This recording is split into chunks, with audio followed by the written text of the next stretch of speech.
Samomotivacija, omejujoča prepričanja. Kot smo pri vrednotah pogledali delcovo piramido, jih bomo tudi pri prepričanjih. Saj vidimo, da vrednote in prepričanja se nahajajo na istem nivoju za doseganje motivacije in nekega notranjega dovoljenja. Prepričanja nam povejo, zakaj nekaj počnemo. To so naše vodilne misli, ki jih imamo za resnične in jih seveda uporabljamo kot temelj za vsako dejavnost. Te vodilne misli so lahko v resnici realne ali pa tudi nerealne. Prepričanja so lahko pozitivna, nas podpirajo, lahko pa so omejujoča in nas nekako zadržujejo pri doseganju svojih ciljev.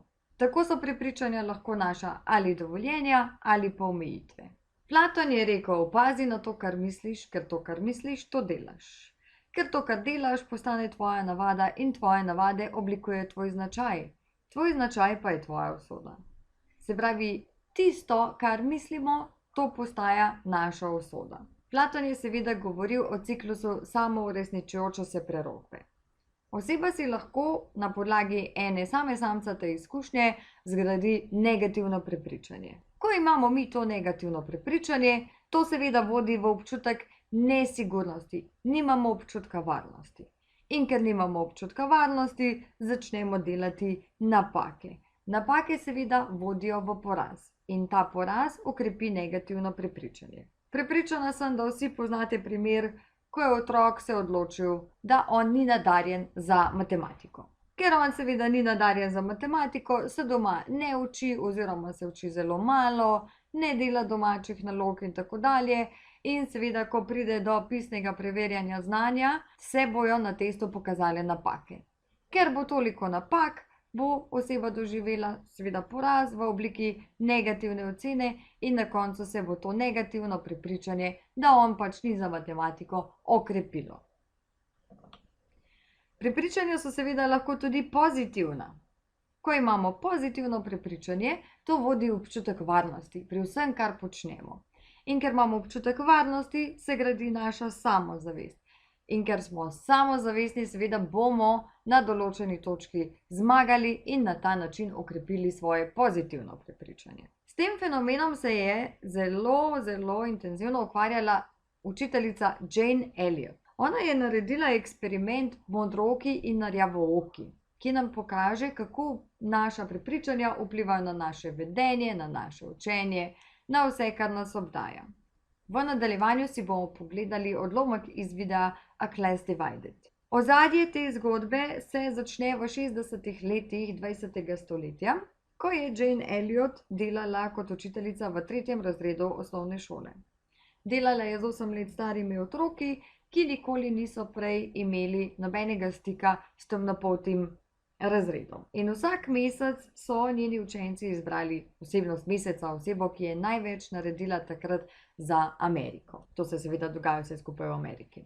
In njeni učenci so 68. leta 3 mesece zapored za osebnost meseca izbrali doktorja Martina Luthera Kinga, na katerega je bil nekega dne izveden atentat. In Jane se je v tistem trenutku vprašala, kako naj otrokom razložim, kaj je to rasizem. In je oblikovala eksperiment, ki ga je poimenovala modrooki in rjavooki, v originalu blue-eyed, brown-eyed. Razred razdeli na modrooke in rjavooke, zato ker so pač vsi svetlopolti, ni temnopoltih učencev v njenem razredu. In jim reče: prvi dan so modrooki otroci boljši, pametnejši, bolj sposobni, imajo več pravic in tako dalje. Naslednji dan ona zamenja vlogi in so rjavooki otroci tisti, ki so boljši. Kar je presenetljivo pri teh rezultatih je, ko ona na sredi dneva naredi test in preverja znanje učencev, kako hitro se učijo črke, so rezultati neverjetni. Pokaže se, da imajo modrooki prvi dan boljši rezultat kot drugi dan, a rjavooki pa imajo drugi dan precej boljši rezultat, kot so ga imeli prvi dan. In tu se kaže vpliv naših prepričanj na naše vedenje, na učenje in tako dalje. Yesterday I told you that brown-eyed people aren't as good as blue-eyed people. That wasn't true. I lied to you yesterday.